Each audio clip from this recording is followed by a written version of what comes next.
দিন শেষে আমি সবার চোখে এক নই। কেউ আমাকে ভালো জানে, আবার কেউ আমাকে মন্দ জানে। তবে আমি নিজে তো জানি আমি মানুষটা কেমন।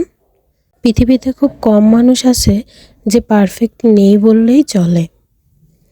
যে মেয়েটা দেখতে ফর্সা কিন্তু নাক বোচা, যে মেয়েটার নাক সুন্দর কিন্তু চোখ ঘোলাটে, আবার যে ছেলেটা অঙ্কে ভালো সেই ছেলেটা আবার ইংরেজিতে খারাপ। আমার নাক বোচা আমার কাছে পারফেক্ট, কিন্তু অন্য কারো কাছে চোখ ঘোলাটে মানে সে পারফেক্ট নন।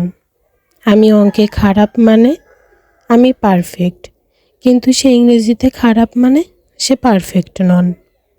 বিষয়টা এমনই, আমার নিজের অন্ধকার নিজের চোখে আলো, অন্যটা ঠিক অন্ধকারই।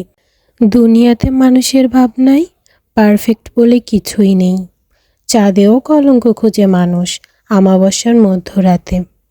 সূর্যের কলঙ্ক খুঁজতে গিয়ে কেউ বলে সূর্য ডুবে যায় কেন, সময়ের দোষ দিয়ে বলে নষ্ট সময়, অথচ নষ্ট সময় নয়, নষ্ট হলো তার কর্মফল। তবে দিন শেষে আমি মানুষ, মন্দের চোখেও যেমন ভালো চোখেও তেমন।